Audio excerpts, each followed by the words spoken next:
নমস্কাৰ, মোৰ নাম সায়শ্ৰী কৌশিক আৰু মই আমাৰ দুজন বিখ্যাত অসমৰ ইউটিউবাৰ অসমৰ ডেকা আৰু মিষ্টাৰ ৰাজাৰ মিছামিছি ৰোষ্ট এলিগেশ্যনৰ ভিক্টিম হয়। গতিকে মই আজি আহিছোঁ ইউটিউবত আপোনালোকৰ আগত অলপ নিজৰ ফালৰ পৰা ক্লেৰিফিকেশ্যন দিবলৈ, কাৰণ তেওঁলোকে মোক জাতিদ্ৰোহী বুলি প্ৰমাণ কৰাত উঠি পৰি লাগিছিল। মই বোলে বিহুক অপমান কৰিছোঁ আৰু অসমীয়া জাতিৰ জাতীয়তাবোধত আঘাত সানিছোঁ। গতিকে মই আজি আপোনালোকক ক'ম যে আচলতে ঘটনাটো আছিল কি আৰু বিকৃত কৰি পেলাই তেওঁলোকে ইউটিউবত কি বুলি প্ৰচাৰ কৰিছে। চাই যাওক, ভিডিঅ'টো অলপ দীঘলীয়া হয় কাৰণ আজি বহুতৰ স্বৰূপো দঙাম মই। চাই যাওক ভিডিঅ'টো লাষ্টলৈকে। ধন্যবাদ। লগতে মই আৰু এটা কথা এতিয়াই ক্লিয়াৰ কৰি দিব বিচাৰিছোঁ যে মই কোনো ফেম বা পাব্লিচিটিৰ কাৰণে এইটো ভিডিঅ' ইউটিউবত আপলোড কৰা নাই। মোক নালাগে ছাবস্ক্ৰিপশ্যন, আপোনালোকে ছাবস্ক্ৰাইব নকৰিলেও হ'ব, জাষ্ট শ্বেয়াৰ কৰক আৰু মানুহখিনিক জনাওক কি হৈ আছে অসমত এতিয়া আৰু এইবিলাক বদলিব লাগে নে নালাগে। ধন্যবাদ।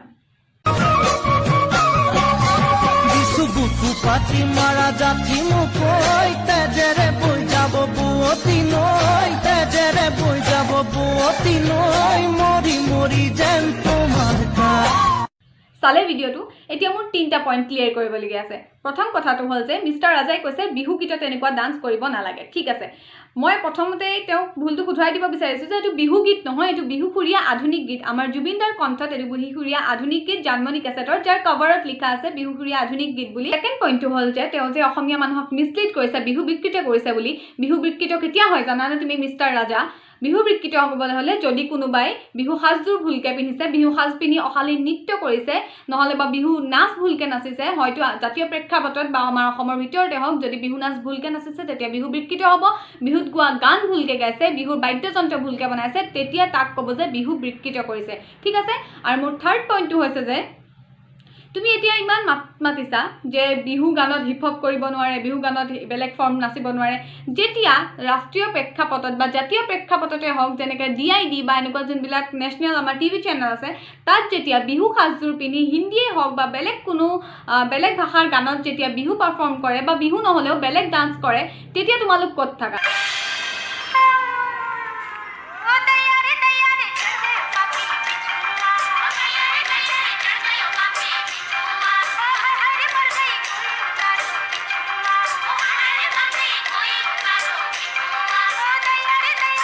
আৰু এটা কথা, তুমিতো আমাক বহুত বিহুৰ শিক্ষা দিবলৈ আহিছে যে বিহুত এইটো কৰিব নোৱাৰি, বিহুত সেইটো কৰিব নোৱাৰি। ঠিক আছে, তুমি নিজেনো কেনেকৈ বিহু নাচা চাই লওঁচোন আমি এবাৰ, আৰু মই দেখাওঁ আমাৰ অসমৰ দৰ্শকক তুমি কেনেকৈ বিহু নাচা।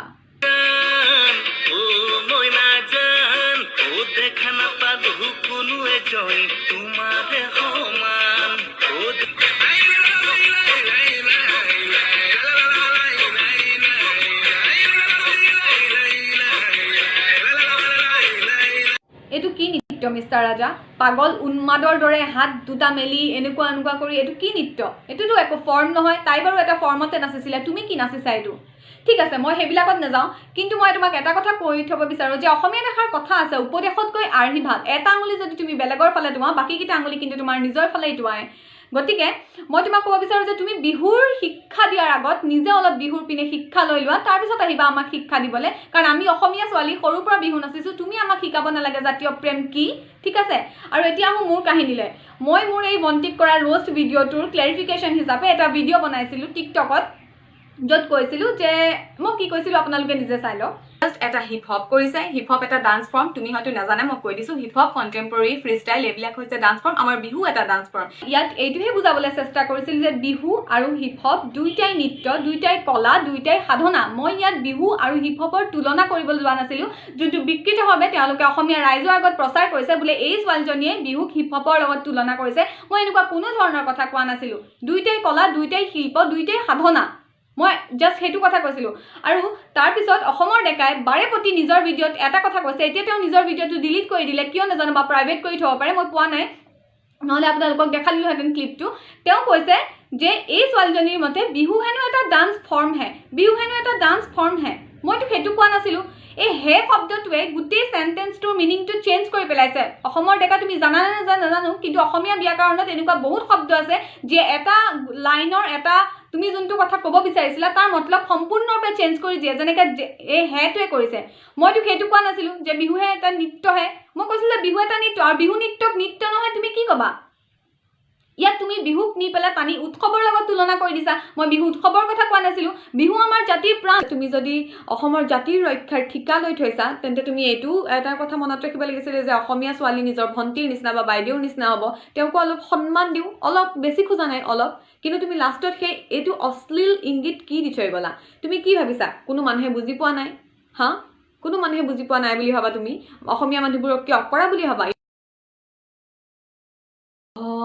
মিষ্টাৰ ৰাজা জাতিৰ ৰক্ষকৰ ভিডিঅ'টো এইবিলাক কথা শুভা নাপায় এইবিলাক কি ছোৱালীক অশ্লীল ইংগিত অসমৰ ডেকাক মোৰ আজি বহুত কথা বুজাবলৈ আছে অসমৰ ডেকা শুনিছিলোঁ যেতিয়া সফলতাৰ শীৰ্ষত পায় মানুহে তেতিয়া সেই সফলতাই মানুহক অন্ধ কৰি তোলে আজি দেখাও পালোঁ তুমি এতিয়া কি ভাবা অসমক তুমি ৰোষ্ট ফিল্ডখনৰ কিং হৈ পেলাই সকলোকে ডমিনেট কৰিবা মিছা মিছা এলিগেশ্যন লগাই পেলাই ছোৱালীক আৰু ল'ৰাক চবকে হওক বদনাম কৰিবা একো নাই তোমাৰ আজি মুখা মই এখনকৈ খুলিম প্ৰথমতে আমি সকলোৱে চাই লওঁ আহক তেওঁকনো নিজৰ ভিডিঅ'খিনি কিহৰ ভিত্তিত ভিডিঅ' বনায় কি ভিডিঅ' বনায়নো তেওঁ ছাবজেক্ট কি ভিডিঅ'কেইটাৰ কণ্টেণ্ট কি আমি চাই লওঁ আহক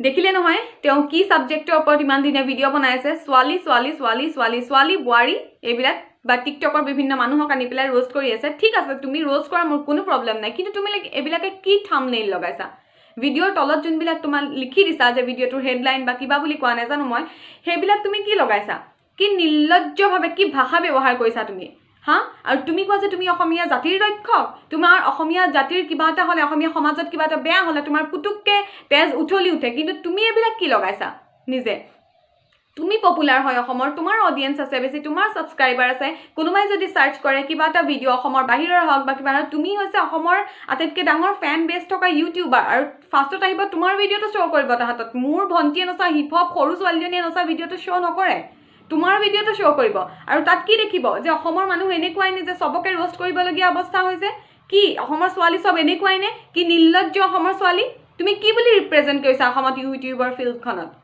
হা তোমাৰ ওচৰত আৰু বেলেগ একো কণ্টেণ্ট নাই আৰু ঠিক আছে মানিছো তুমি থাম্বনেইল যেনিবা লগাইছা সৰু সৰু ল'ৰা ছোৱালীবিলাক সেই থাম্বনেইলটো চাই পেলাই আকৃষ্ট হয় হাইস্কুলত পঢ়ি থকা যে কিবা এটা বেয়া যদি ডাৰ্টি থাম্বনেইল লগোৱা তাহাঁতি সৰুতে তাহাঁতৰ মনটো কৈশোৰ অৱস্থাত থাকে গতিকে সেইটো চাবলৈ আকৃষ্ট হয় সেইটো ক্লিক কৰে তেতিয়া তুমি ভিউজ পোৱা আৰু কেইটামান পইচা পোৱা সেই কেইটামান পইচাৰ কাৰণে অসমক ইমান বেয়াকৈ বেচিছা তুমি কিয় অসমৰ গোটেই তুমি প্ৰতিচ্ছবিয়ে চেঞ্জ কৰিছা যেনেকৈ মোৰ চেঞ্জ কৰিছিলা আৰুতো তুমি এটা কথা তুমি এইটো সমগ্ৰ ফাঁকিৰ ওপৰত বেছ কৰি পেলাই গোটেই থাম্বনেইলখিনি বনাই আছা যদি আপোনালোকে মই আপোনালোকক চেলেঞ্জ কৰিছোঁ যদি আপোনালোকে সি লিখা থাম্বনেইলত এটা বস্তু সেই ভিডিঅ'টোত সি কোৱা বা সেই ছোৱালীজনীয়ে কোৱা বিচাৰি পায় সেই ছোৱালীজনীয়ে ক'ব পাৰে কিন্তু সি যদি কোৱা বিচাৰি পায় তেন্তে মই বাওঁহাতে লিখি দিম আপুনি বিচাৰি নাপায় কিয়নো তেওঁ চব কথা ফাঁকিকৈ লিখে মানুহক আকৃষ্ট কৰিবৰ কাৰণে সেই নিৰ্লজ্জ নিচিনা ঘিণ লগা থাম্বনেইলখিনি তেওঁ ইউজ কৰে আৰু ভিউজ পাবৰ কাৰণে তেওঁ আৰু এটা কথা মোৰ ওচৰত এটা উদাহৰণ আছে তুমি এজনী ছোৱালীক অলপ দিনৰ আগতে ৰোষ্ট কৰিছিলা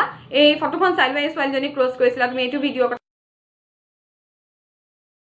মোৰ ঘৰৰ ওচৰ হয় সৰু ছোৱালীটাই তাই এইটো এগেইনষ্টত একো মাত মতা নাছিলে কিন্তু মই হ'লে তোমাক কোৰ্টলৈকে নিব পাৰিলোহেঁতেন কিয় জানেনে ইয়াৰ কাৰণটো হৈছে তুমি এই ফটোখন বিকৃত কৰিছা যদি আপুনি ভিডিঅ'টো ক্লিক কৰি পেলাই চাই এই ভিডিঅ'টোত যেতিয়া ছোৱালীজনীয়ে কথা কৈ আছে টিকটকত তাই কোনো ধৰণৰ সেন্দুৰ লোৱা নাই ইয়াত কিন্তু তুমি যোনটো থাম্বনেইলত ফটো লগাইছা তাত ইয়াত এডিট কৰি পেলাই সেন্দুৰ দি দিছা সেইটো আমি বুজিছোঁ এডিটিং বুলি কিন্তু যোনটো 5, 6, 7ৰ ল'ৰাই তোমাৰ ভিডিঅ' চাই তাইকতো বিবাহিত বুলি ভাবিব মানুহৰ এখন ফটো তুমি বিনা অনুমতিত বিকৃত কৰাৰ সাহস ক'ত পালা এজনী ছোৱালীক গোটেই পৃথিৱীৰ আগত এজনী ছোৱালীক তুমি বোৱাৰী বনাই দিলা বিয়া নোহোৱাকৈ কিয় কেনেকৈ পাৰিলা আৰু তুমি লিখি দিছা তাত তলত বোৱাৰী বুলি কিয় এটা সেন্দুৰ এডিট কৰি দিছা তুমি বহুত বেছি চল পাই আছা কিয়নো তোমাৰ কথা তোমাৰ ওপৰত মাত মাতিবলৈ কাৰো সাহস নহয় কাৰণ তুমি হৈছে বহুত ফেন বেছ থকা মানুহ আৰু তুমি যাকেই কোৱা যাকেই ৰোষ্ট কৰা সেইটোকে শিলৰ ৰেখা বুলি মানি লয় আৰু তুমি যোনবিলাক থাম্বনেইল ইউজ কৰা তোমাৰ সেই ভিডিঅ'টো নেচাবও পাৰে মানুহে সেই থাম্বনেইলটোকে লৈ পেলাই সেই ছোৱালী বা ল'ৰাটোক জাজ কৰিলে তুমি জানা নাই কি কৰি আছা তুমি ইমান দিনে যদি ইমানেই তোমাৰ জাতীয়তাবাদ যদি ইমানেই তোমাৰ অসম ৰক্ষাৰ প্ৰতি মন থাকে তুমি ভাল কণ্টেণ্ট লোৱা আৰু কণ্টেণ্ট নাই কি পৃথিৱীত কিমান মিনিষ্টাৰে অবৈধভাৱে মাটি সম্পত্তি লাখ লাখ দখল কৰি বহি আছে ফচিছেও পুলিচৰ আগত সেইটোকতো আজিলৈকে ৰোষ্ট কৰা দেখা নাই কিমান আজিলৈকে বিদেশৰ কোম্পানী আহি পেলাই অসমৰ পৰা লাখ লাখ টকা লুটি লৈ গৈছে, সেইটোত তুমি আজিলৈকে মাত মতা নাই। তোমাৰ কি অকল বেছ টিকটকৰ ওপৰতে তুমি অকল কণ্টেণ্ট বনোৱা আৰু তুমি তাৰপিছত ক'বা যে তুমি অসমীয়া জাতি ৰক্ষা কৰিছা? সেইটো নেকি অসমীয়া জাতি ৰক্ষা? এতিয়া NRL প্ৰাইভেটাইজেশ্যন হ'বলৈ গৈ আছে, প্ৰাইভেট কোম্পানীত আমাৰ আসাম গভৰ্ণমেণ্টে NRL বেছি দিয়াৰ কথা হৈ আছে, সেইটোৰ ওপৰত তুমি ভিডিঅ' নবনোৱা কিয়? ৰ'ষ্ট নকৰা কিয় সেইটোক লৈ? সেইবিলাকক কয় কণ্টেণ্ট। আৰু এটা কথা, ৰ'ষ্টৰ নামত এটা কথা মই ক'বলৈ আহিছোঁ, ৰ'ষ্টৰ মিনিং তুমি কি জানো? ৰ'ষ্ট মানে হৈছে এটা হাস্যকৰ ভিডিঅ' যাৰ জৰিয়তে যোনটো এটা নিগেটিভ কাম কৰি আছে তাক অলপমান ট্ৰল দিয়া, সেইটো কয়। কিন্তু তুমি যোনটো কৰি আছা সেইটো হৈছে মানুহক হিউমিলিয়েট কৰি আছা তুমি। তোমাৰ এনেকুৱা ভিডিঅ'ৰ পৰা এজনী ছোৱালী, আজি মই ষ্ট্ৰং, মোক তুমি তেনেকুৱা কৰিছা, মই এটা মাত মাতিবলৈ মানুহে মোক বহুত মৰম দিছে, বহুত মেছেজ দিছে। মই এইটো কথা এনেই সাজি পেলাই কোৱা নাই, মোক বহুত মানুহে মেছেজ দিছে কি নাই তুমি যেনেকৈ টিকটকত মাত মাতিছা ইয়াৰ এগেইনষ্টত প্লিজ ইউটিউবত এটা ভিডিঅ' বনোৱা, কাৰণ আমিও নিজেও ভুক্তভোগী। তেওঁ যাকে মন যায় তাকে ৰ'ষ্ট কৰি আছে, তেওঁ ক্ষমতাৰ অন্ধ হৈ পৰিছে, ক্ষমতা হাতত পাই পেলাই। গতিকে সেইটো কাৰণে মই আজি এইটো ভিডিঅ' বনাবলৈ আহিছোঁ। মোক বহুত মানুহে কৈ আছে, সৰু ছোৱালী হয় 9-10ত পঢ়া, অলপ দিনৰ আগতে 9ত পঢ়া এজনী ছোৱালীক ৰ'ষ্ট কৰিছা। তুমি ভাবিছানে যে তোমাৰ এইটো কামে তাইৰ মনত কেনেকুৱা ইম্পেক্ট পেলাব? তাই একোৱেই কৰা নাছিলে, অকল মাত্ৰ টিকটকত এটা ভিডিঅ' বনাইছিলে। তোমাৰ প্ৰাইভেট লাইফৰ লগত লোকৰ কি ইমান কানেকশ্যন আছে? আজিলৈকে বহুত মানুহৰ মই ৰ'ষ্ট চাইছোঁ, কেৰী মিনাটিক হওক বা ট্ৰিগাৰ্ড ইনচান হওক, তাহাঁতিতো হাস্যকৰ এটা ভিডিঅ' বনায়, ৰ'ষ্ট চালে মানুহে হাঁহে, ৰ'ষ্ট চালে মানুহ উত্তেজিত নহয়। যোনবিলাক তোমাৰ নিজৰ এটা কমেণ্ট ছেকশ্যনটো পঢ়ি চোৱা, কি লিখিছা তুমি, কি লিখি আছে মানুহে? তুমি যোনটো মানুহৰ বিষয়ে ৰ'ষ্ট কৰিছা তাক মানুহে গোটেই হেট কৰি পেলাইছে। হেট বিয়পোৱা নেকি তোমাৰ? ঘৃণা বিয়পোৱা নেকি তোমাৰ কাম?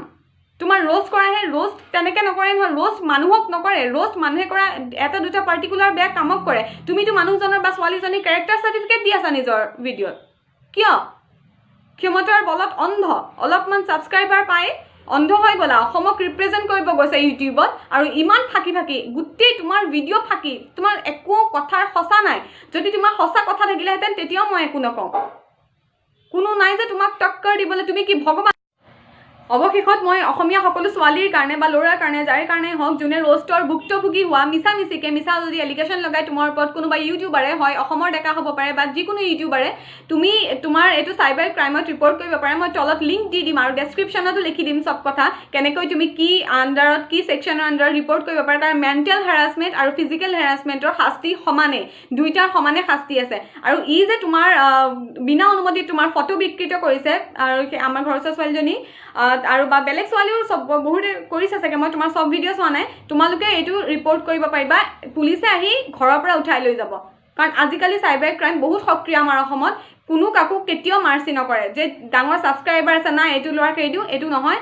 তোমালোকে বহুত হিউমিলিয়েশ্যন অলৰেডি ফেচ কৰিছা। আজি মই মাত মাতিবলৈ পাইছোঁ ষ্ট্ৰং হয় কাৰণে। বহুতো এনেকুৱা উইক হাৰ্টেড ছোৱালী আছে বা ল'ৰা আছে যি সৰু ছোৱালী 9-10ত পঢ়ি থকা, তেওঁলোকে চিৰদিনৰ কাৰণে ডিপ্ৰেশ্যনত গুচি যাব পাৰে। তুমি যেতিয়া তেওঁক অসমৰ ৰাইজৰ আগত বেয়াকৈ কৈ দিছা বা অসমৰ ৰাইজৰ আগত তেওঁক ইমান তল নিচ পেলাই দিছা, কমেণ্ট ছেকশ্যন পঢ়ি পেলাই সেই ছোৱালীজনী চিৰদিনৰ কাৰণে ডিপ্ৰেশ্যনত গুচি যাব পাৰে বা ছুইচাইড কমিট কৰিব পাৰে ইন ফিউচাৰ, ভগৱানে নকৰক। কিন্তু তুমি তেতিয়া তাৰ জীৱনৰ ৰিস্ক ল'বা নেকি?